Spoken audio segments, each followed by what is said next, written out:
Hello and welcome to the IR Thinker, where we explore the world of international relations one critical issue at a time. I'm Martin Zubko. Food security in Africa remains one of the most pressing challenges in global politics and international development. In today's conversation, we'll explore Africa's food security challenges from more perspectives, and in particular, I'll be talking with Professor David Luke, who is an editor of a book, How Africa Eats, Trade, Food Security, and Climate Risk. So this book is main publication based on which I develop my questions and also the whole scenario of this podcast. So Professor Luke, hello. Hi, Martin. Happy to be on your show. David Luke is a professor in practice and strategic director at the Firoz Laji Institute for Africa. So he is between London School of Economics and Political Science, and also he is extraordinary professor at Northwest University in South Africa. His research is focusing on Africa's trade policy, trade negotiations, and development. Let's start with the first question. And I want to ask, your book begins by asking why images of starving Africans continue to dominate the media despite a much more complex reality that is in Africa. What do these narratives get wrong, and whose interests do they serve? Great question, Martin. I think there's something that stirs us as human beings when we see suffering related to lack of food, especially when we know that and we experience food availability, we experience food security. So when others seem to be struggling with that, it does stir up these emotions, and we see these images. I guess to create awareness. I don't think there's an agenda behind those images that pop up from time to time. I think is a natural human reaction. And do you find those images as telling a part of the story? Because sometimes I speak with my African colleagues, professors and lecturers, and sometimes they are sort of like challenging those images and saying, look, we have so much to show regarding food security. For instance, there is a land with pollution. Yeah, there is a land which nobody takes care of. But still, human pictures, they come first. So this is sort of a dilemma for people, how to approach this and how to understand it without making African people upset. I don't think it's a question of making anyone upset. I think it's really what the reality is. And this reality is based on United Nations data on food deprivation globally. It's not just Africa, because you do have food deprivation globally, but there is a high concentration of food deprivation in Africa. So this is, I mean, as they say, numbers don't lie, so the numbers are there. But at the same time, let's acknowledge that, and we show in the book that there is good news as well.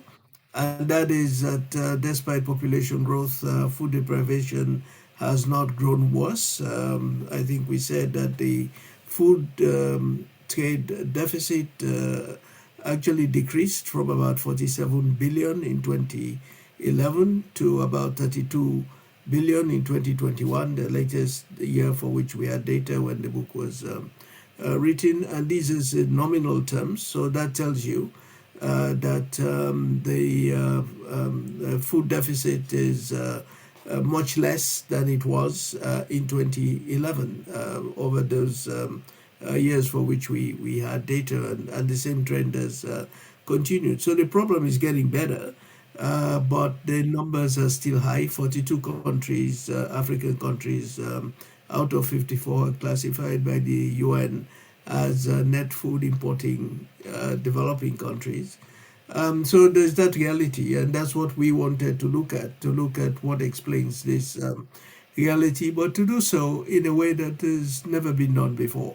That is to look at the trade aspects, to look at the agricultural production aspect, and then also to look at the climate risks. So to bring these three areas of inquiry together.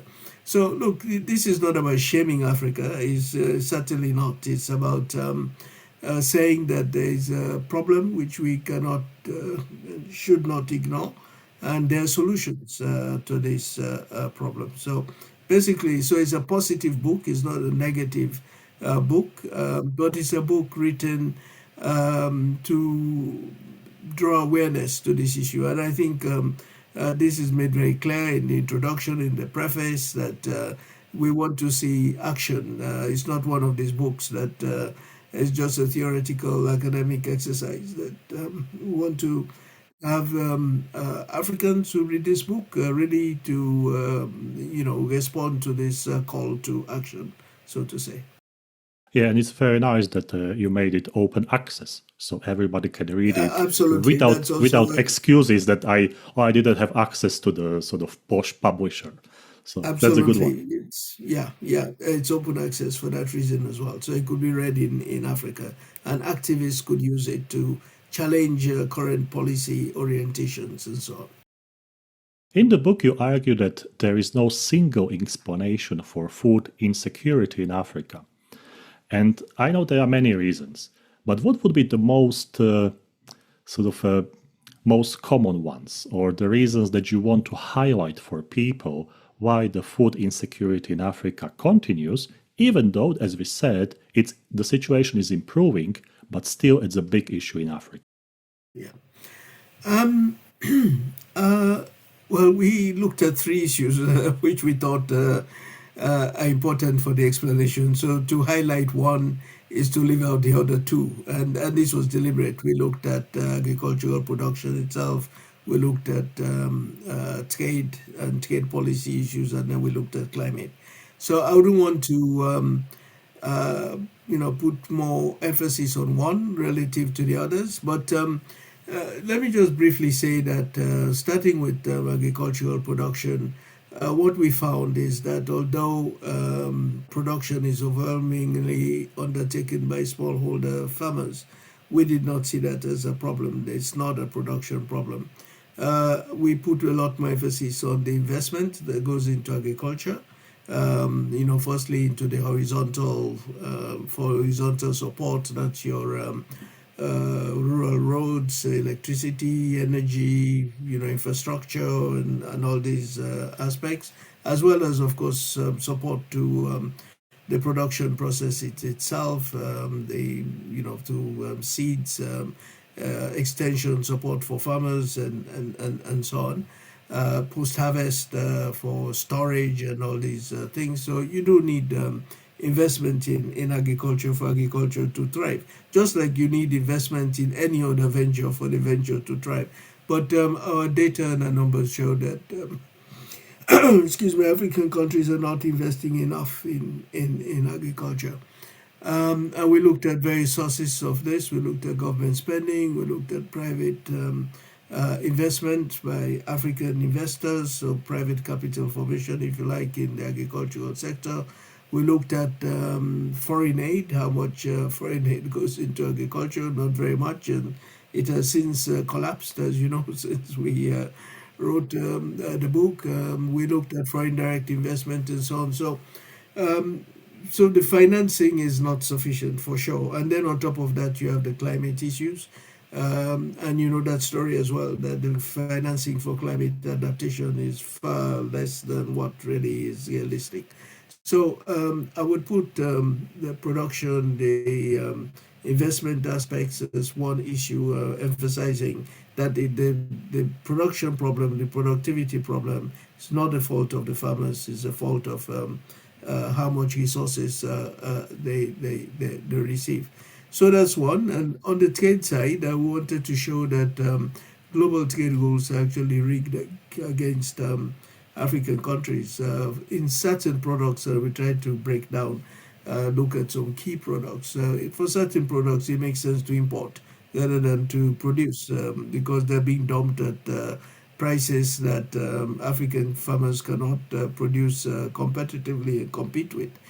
Global trade rules, as they apply to some key commodities like poultry, like meat, wheat, maize, and so on. So, not everything, but in some key products which are essential for food security, it's a challenge because these products are so heavily subsidized elsewhere, and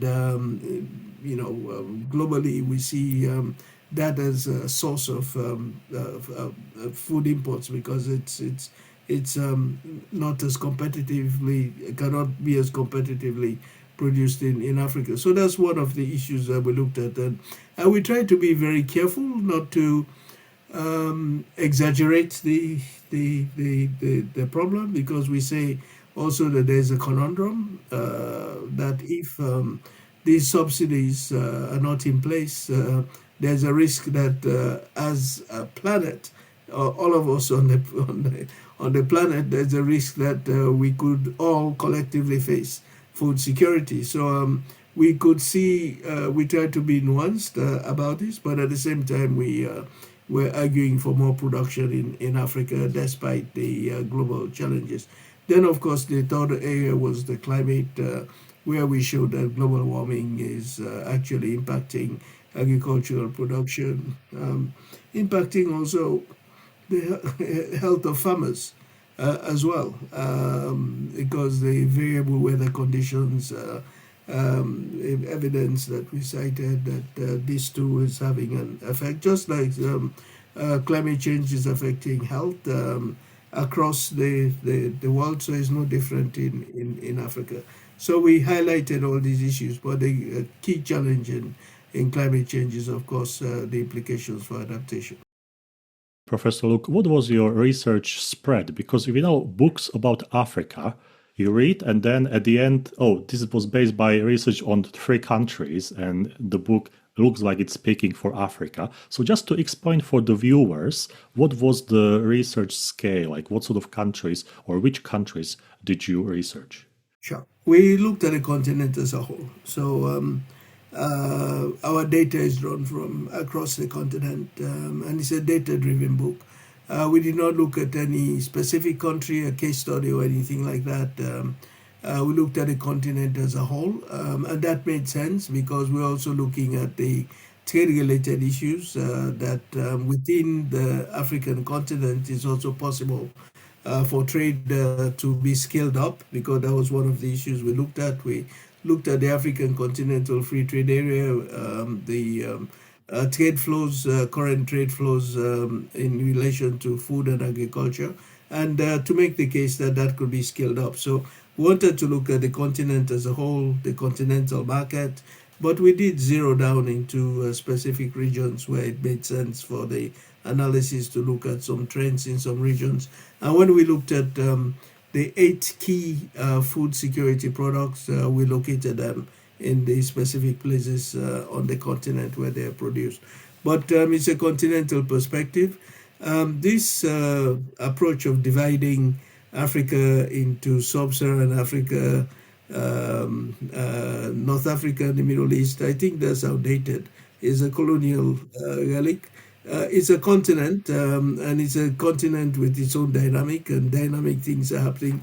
I think we should begin to think of Africa not in these ways, but as a continent where we are seeing these integrative activities happening. And this is exactly why I like the book, because it doesn't divide Africa as other publications, because each region can offer something to food security. As Africa, as we know, it's absolutely great regarding the scale and the land, basically. So you can plant almost everything in Africa. Depends which region, because certain region has different conditions of agriculture. Absolutely. So, for example, wheat thrives in North Africa and in Southern Africa. A good example of what you're saying. Yeah. In the book, there is a little detail I like a lot, and that's you argue that non-tariff barriers matter more than tariffs for intra-African food trade. So I would like to ask you if you can elaborate a little bit on why African governments are not more proactive if they know about this, because this is not a new thing, but now we have modern or latest data that confirm what we know. Yeah, absolutely. It's not a new thing, and several other studies have confirmed that NTBs are much more important than tariffs. And the NTBs that we're talking about, of course, range from infrastructure deficits to blockages at border posts, customs, and so on, especially when you're talking about food. You want products to move very quickly because they're perishable, etc. The actual situation is uneven across the continent, of course. There are some areas that are doing better than others on NTBs, but it's very clear that that is the major challenge. And again, it's not like nothing is being done, because even on infrastructure, there is a number of projects that are ongoing across the continent. As you know, there is been so much focus on infrastructure the last decade or so. I think it's become an issue that's widely recognized now as holding the continent back, especially connecting the key markets within the continent and so on. So there's a lot that's being done, but nonetheless, non-tariff barriers remain one of the challenges, and much more could be done. I should also say that new tools are emerging, especially with digitalization and so on, to streamline customs processes and all these bureaucratic requirements for standards, food safety, and so on. So a lot is happening, but it could be scaled up. I think it would be the message here. Is there anything that you think is missing to speed up and make that process more effective? Because this is not the first research that you conducted on food security. So based on your research and your career as a person who has so many roles, because you are a teacher, you are a professor, but you're also a representative, you are a supporter, and in some way you activate other elements for the same goal as a person. So based on this practice, is there anything that you should say, like, this is missing in Africa and we should make more effort? Yeah, again, I come back to investment. Investment. Investment through government spending, investment from African private sector, the African financial institutions, foreign direct investment. I think we need more money going into African agriculture, and where this has happened, agriculture has thrived. It's not rocket science, so to say. Yeah, so that's the key. I think that's the key for unlocking agricultural production, output, productivity, and so on. And when, of course, when you talk about investment, of course, you mean money. But what should this investment do? It should go into things like irrigation. With climate change, you do need to stabilize the water and adopt modern systems for recycling water and so on for farming uses. You need to understand your soil chemistry better. So that means you need more analysis and so on. You need to ensure that the seeds that farmers are using can withstand these extreme weather conditions. And a lot of research is going on in these areas, but it does cost money. So so when I talk about investment, there are all these things that cost money that you need to do to make agriculture productive. But the good news also is that agriculture is being shown to be a profitable enterprise in Africa. So the return on the investment is also quite good, aside from just in terms of in monetary terms, but then also the return in terms of food security and so on. Of course, that's in the effect of that is incalculable. I have one follow-up question. As you mentioned investment, What's the difference between internal investment, meaning African country is investing in African country, and the external, money coming from the United States, Europe, Asia, China, or different countries? Do you see any major difference that you would like to mention? Or in general, there's the same principle, just different allocation? Um, well, firstly, I think the point is to be made is that very little external investment is going into African agriculture relative to other sectors like mining or even services or even manufacturing to some extent, where you have much foreign direct investment going in these areas.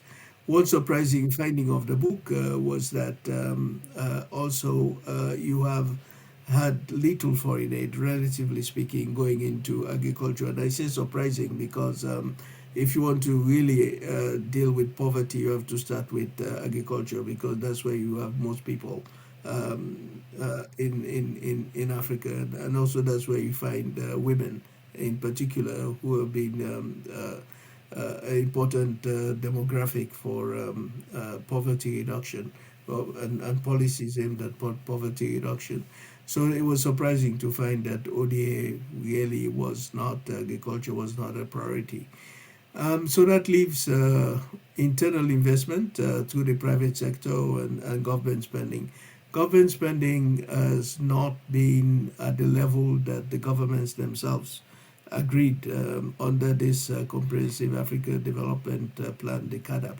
Very few countries have been able to reach the CADAP target. Then, when it comes to private investments, there are all sorts of complications that we uncovered in the book. Lending to agriculture is not taking off. One reason is that they're in specialized financial institutions for agriculture, so your agricultural development banks and so on.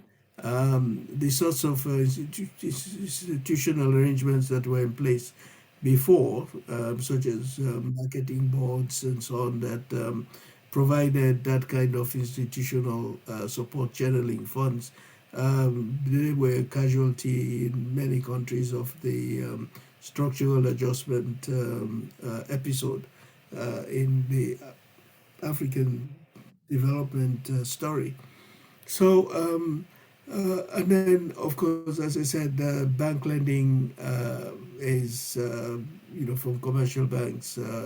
What we found and what the data showed, that's also quite low compared to other parts of the world. And as I said earlier, using private capital formation as a proxy to understand this. But then when we look deeper into this, we also found that average interest rates relatively high.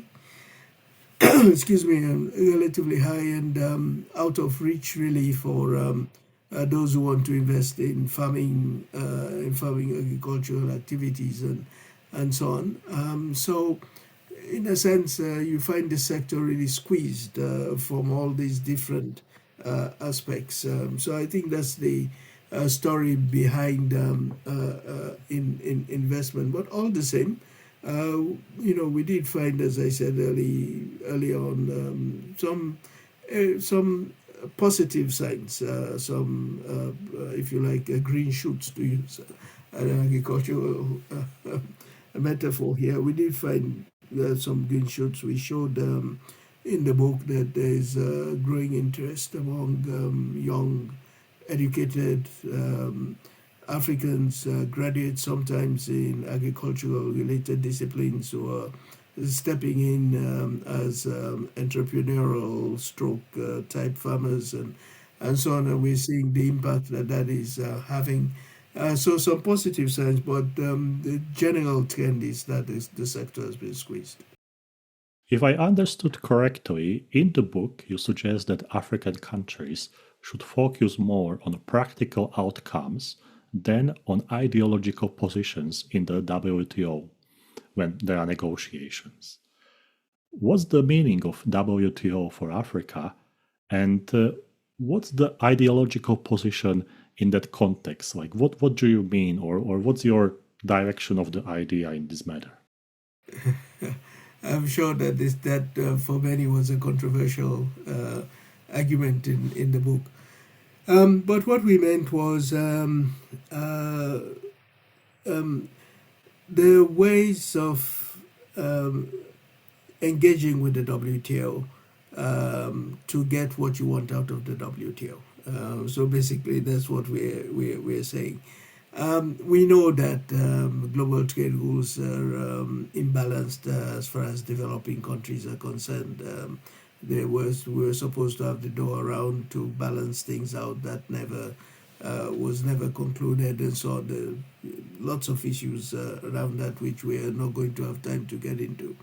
So the argument here was, rather than say take a position where you're waiting for everything to be put right at the WTO, why not engage in such a way to, with the carve-outs that are already there? So, for example, the development box under the agreement on agriculture, we looked at this. We found that virtually no African country has notified the WTO on using the development box. The development box allows you to subsidize agriculture, provide rural infrastructure, and so on. But the language, although I'm not a lawyer, the language that we found, and indeed we did have a lawyer who looked at this and co-authored the chapter of the WTO with me. The language that we found was that it's quite wide, and you could do many things on the development box at the WTO. So rather than wait for other countries to reduce their subsidies and all that, why not use and find the flexibilities that are allowed under the WTO? And not only in relation to the development box, there are several other areas of WTO agreement where creatively you can try to find your own policy space, so to say. My overall estimation is that because the African countries collectively account for such a small share of global trade, my sense is that they're not really the target of the kind of competition that you see at the WTO. I think the target is really among the very big producers, not small and emerging producers such as you'll find in Africa. So from that perspective, we took a very pragmatic approach to say that the ways in which African countries can engage with the WTO, not waiting for everything to be put right. And so that's the kind of what we meant by the ideological aspect. But you can, in a very practical way, find your own solutions within the rules, so to say.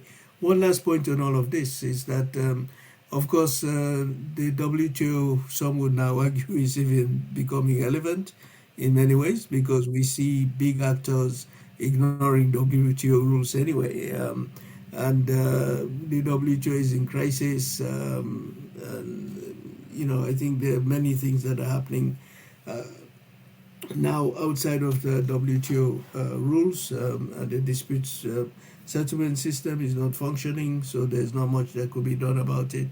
But all the same, the WTO sets standards and it provides a predictable framework, so it still remains important in my view. But there are ways in which I think African countries can engage with the WTO to support the development aspirations, including in agriculture.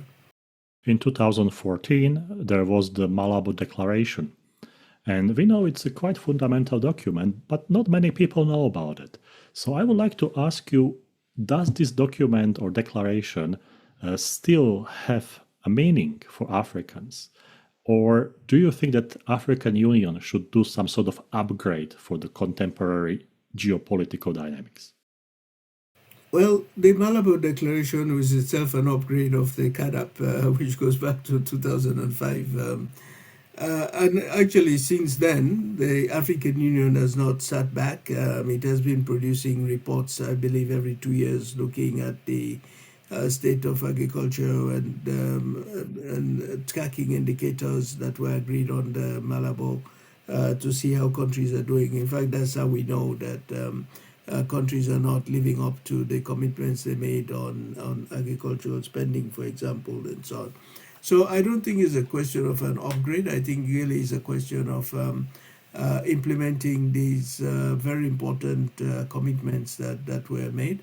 And I think that having these sorts of continent-wide frameworks is helpful, it's useful, it's not useless. It's very useful, I think, because it enables countries to benchmark against one another, and it does provide a basis for accountability among the countries, because when you publish a report to show, well, country X is lagging on X, Y, Z, and country Y is doing well on ABC. So I think it does benchmark, and it gives countries a sense of where they should be and relative to others. Do we have any countries that are sort of drivers in Africa regarding agriculture? Because, Africa, there are so many countries, and sometimes you need three or two of them to drive the movement, and others will join. Yes, Martin, we've seen, some countries do very well in agriculture. Nigeria has been doing quite well in agriculture, in yam, in cassava, in rice production. I think we showed that in the book. Ethiopia in wheat production, because it has the climatic conditions in the Ethiopian highlands. Southern African countries generally have also done well, relatively speaking. Egypt in rice, Morocco also in wheat. So so again, that's why at the very beginning I said that the situation has not got worse. It has been improving, although not at the pace that we would like to see, and not yet where we could be comfortable, because we see all these challenges still with hunger, food deprivation, and so on. But nonetheless, these are just some examples of countries that are doing extremely well in agriculture. What's the role of China in African agriculture? This is not something that we explored in detail in the book, because China has not really been a key player in African agriculture, so to say. Uh, African countries are not importing food products from agriculture from China in any scale. There's no sense of that. I think other places like Thailand, India, Brazil, the European Union, I think we showed very clearly these are the sources of food import. So it's not really from China. And China has not really been investing in African agriculture either.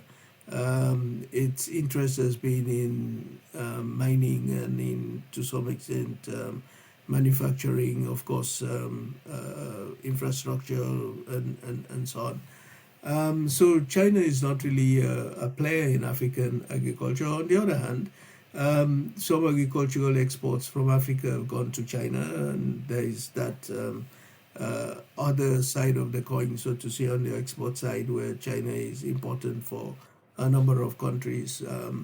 And that trade could grow, because China is opening its markets to African imports and so on. When it comes to agriculture, China does not feature very strongly relative to the traditional partners, as we show. Even Russia, Ukraine, the conflict, of course, impacted African food imports in various ways. That these are the key players, not really China. Which area of research of African agriculture is the most challenging and the most promising as your message to younger or junior researchers, so they can focus on something in particular? I think there's still a lot to do when it comes to looking at production systems, production patterns. the role of African farmers. As I said, we took the view that the smallholder farmer needs to be supported. That is not the source of the problem as such. But still, there are challenges as to how do you aggregate produce from smallholders. So, what sort of structures and institutions would thrive and under what conditions and so on, cooperatives and other types of collective types of um, support and so on. So I think these are areas which require more research. There could be some comparative perspective from places like India, China, that also have used the smallholder model. So what has worked and what could how could the African context be supported better, and how could they learn from best practices and so on. So I think around the smallholder farming model, there's so much that could be done. And as I say, it's a reality in Africa. The land is the most important possession for many people. I don't see a need to change that model at all. But how that model could be supported, I think there's scope for a lot more research and for us to better understand and how things could be made more efficient. Professor Luke, many thanks for sharing your valuable research insight with us. And also thanks for editing the book, because it's not every day that we can have open access, nice book about food security in Africa, written and based on the real data from the whole continent. Professor Luke, thank you for being on the IR Thinker. You're welcome, Martin, and thanks for all the compliments. Thank you very much. Thank you.